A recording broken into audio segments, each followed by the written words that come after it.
Welcome back to my channel and this week's episode of my unpopular, maybe popular, who knows, opinions. Y'all already know to do. Like, subscribe, and share. Of course, share your opinions or unpopular opinions. Tell me what you think about my opinions in this video. Y'all, look at my hair. So if you really look back at like even videos from earlier this year, my hair was doing great. Inches, okay? But due to like excessive like heat, like OD, I had like some breakage. Then I ended up cutting and had to get my ends clipped. So I'm back above the shoulder blades. But you know, it'll come back. You just really got to take care of your hair. And I am learning to put myself on a heat schedule. If I want to use heat, it can only be like 3-4 times a year. Anyways, let's get into this video. People say you're single until you are married. So if you're boyfriend, girlfriend, if you're engaged, you are still technically single until you are married. I personally have to say that I don't really agree with that. Like, you're building a foundation with somebody, you're building something solid, you want, you know, longevity, you want to know that you can commit to somebody, you want to know that they'll be able to commit to you, you want to know that this is serious. So it doesn't become serious until after you get married to them. So those feelings don't become real until after you get married to them. You are choosing them and they are choosing you every day. You're learning what it's like to be selfless. And again, commitment. You can't practice commitment until you say I do. You don't necessarily need to be married to do that. I don't think so. Because some people don't even believe in getting married at all. I plan on getting married, but that doesn't take away from my feeling. This is just going to take it even a step further. Even after you have a baby, that just takes it a step further. You're not single though if you're mommy and prior to marriage. It's like you guys think that being married all of a sudden ignites these special feelings and something that you didn't have prior to getting married. And what? Okay. I don't know who needs to hear this. Female, male, whatever. You do not need to have a threesome to quote unquote spice up your relationship with your partner.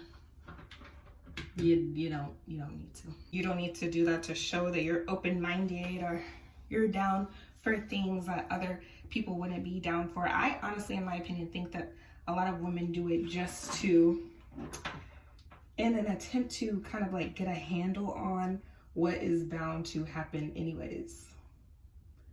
You're like, let me just try to eliminate the issue or eliminate the problem, or, you know, feel like I'm in control of this because I see infidelity or interest being found in other places from my mate anyways. So let me just, you know, act like I'm cool with it. And if you're gonna do it, we can do it together. Yeah, right, girl. I saw this post and I really agree. People think that being woke or consciously aware means that you have all the answers. That's not what that means. It means that you have the mind enough to think for yourself. You have questions. You do research for yourself. You look for answers for yourself. You're not believing just everything that you're fed every single day and taking it as truth, accepting it as truth, accepting somebody else's reality as the truth. Even if you don't get the answers, just you looking, to me, that equates to you having like a conscious mind. You having questions, you wanting to come up with your own theories, come up with your own conclusions about things. I feel like I've said this before, especially when we talk about like certain situations, but I'm gonna say it again. A lot of these situations and occurrences and things that happen in the news are fake. They are fake. It's a psyops. All these recycled ass conversations that we're continuously having, they keep us in a negative, repetitive, fear-based loop. Are y'all not tired? It keeps us having friction and no substance, having wars and conversations and arguments instead of focusing on who the real villain is. This video. What is misogyny?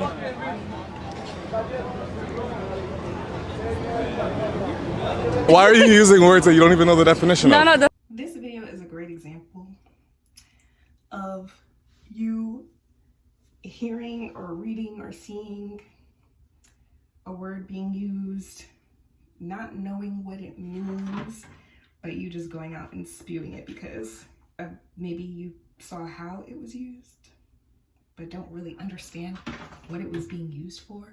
And it was probably being used in the wrong context when you saw it yourself anyways. I honestly think this applies in more than one way and being used all over social media. Another example of this, in my opinion, would be autism or being autistic. We'll save that for another day though. I love this heat protecting, y'all. Okay, I'm sure everybody's seen the TikTok with the teacher talking about his 7th graders still performing at a 4th grade level. And there were some people who agreed, but then there was a lot of like pushback. And I absolutely agree that we need to be holding the parents accountable, because that's where it's like, that's a good, what, honestly, like 60-70% of it, maybe not 60-70, but a good portion of it is what you learn at home. Like COVID causing them to have to go to online school, especially the elementary babies. I guess dated a guy for a short time who had a son who was doing online school back in 2021, and I would be helping him with his homework, and poor baby would be absolutely clueless. I'd be talking to him about what he learned, and he couldn't explain to me. He wasn't getting things right on his homework, and his grades unfortunately reflected that. And dad wasn't really helping that much. He didn't even know that he didn't understand certain things, and some curriculum was missing, some books were missing, and then later on I see that they passed him to the next grade, and I'm just like, did he get the proper help that he needed? Were you guys active? Or are we just passing kids just to pass them? And then you see posts from teachers and its parents yelling at them or getting upset with them about their child needing extra care, extra help. And it's just you're getting mad at me for your child needing extra care and extra help, but I bet you can't tell me what we are learning this week. What did your child do in school today? You can't even tell me. You probably don't even really know my name. It takes a village, y'all. It's getting hot. I don't want all my work to go down the drain. Okay, this kind of stems off of I don't necessarily agree with this, because our kids are often misdiagnosed and then given medicine for the next 15 years that turns them into this miserable zombie. They're not able to express themselves because you don't like the way they learn or how they react to certain things. That is so weird. So your answer for that is to put them on medication? Isn't that scary? Let's also find out what our children actually like to do. Everything that they learn in school, everything that they do is all stemmed from this make-believe, made-up standard that if you're not doing it at this pace, or if you're not learning this, or you're not able to regurgitate this information back to us like this, then you are labeled as slow, or you're autistic, or you have ADHD. No, you literally don't even know your kid. You don't understand that this kid is a visual learner. You don't understand that this person needs it done just a couple times, and there's nothing wrong with that. I need to, even myself, when I was a college student, I would literally did not care what other people would think or how they would feel. I would literally tell the professor to go over it again. I need another example so we can do this again. That doesn't make me ADHD. That doesn't make me autistic. That doesn't mean I need to go and take medicine because I'm not learning this information, this math, the way Albert Einstein did. Okay, did y'all see this video? Pay for rent in New York. $7,000? It's a lot.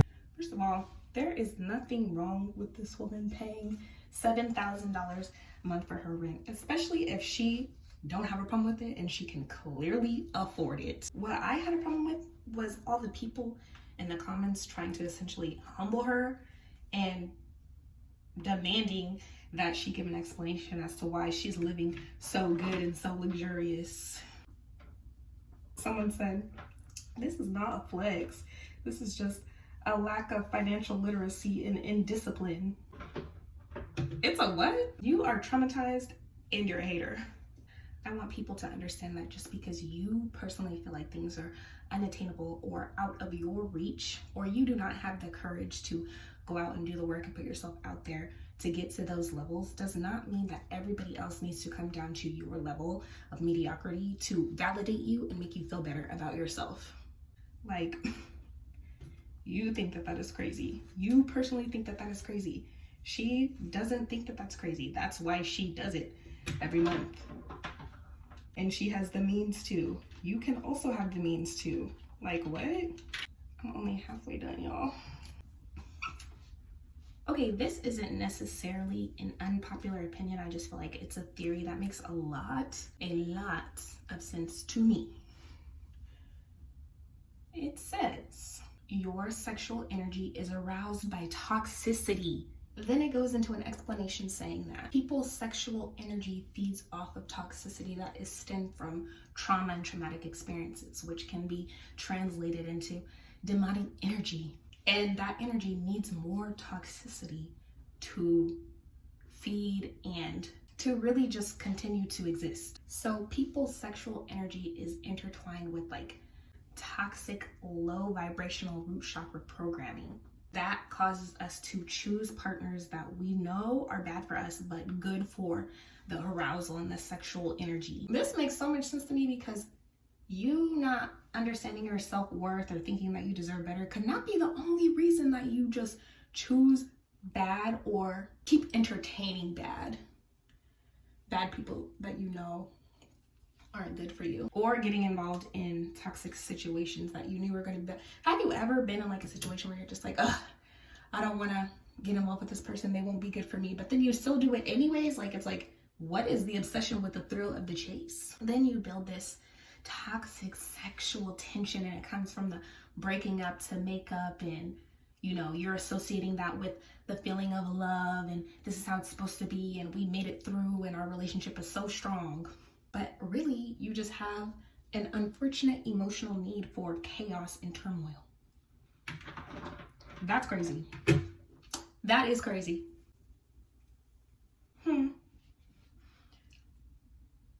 Well, y'all already know what to do. Oh my God, getting this right, getting it tight. You already know what to do. Like, subscribe, share. Tell me what you think. But yeah, y'all. What do y'all think? What do you think about my rap? No, really, leave it below in the comments. Like, subscribe, share. I'll see you guys next time.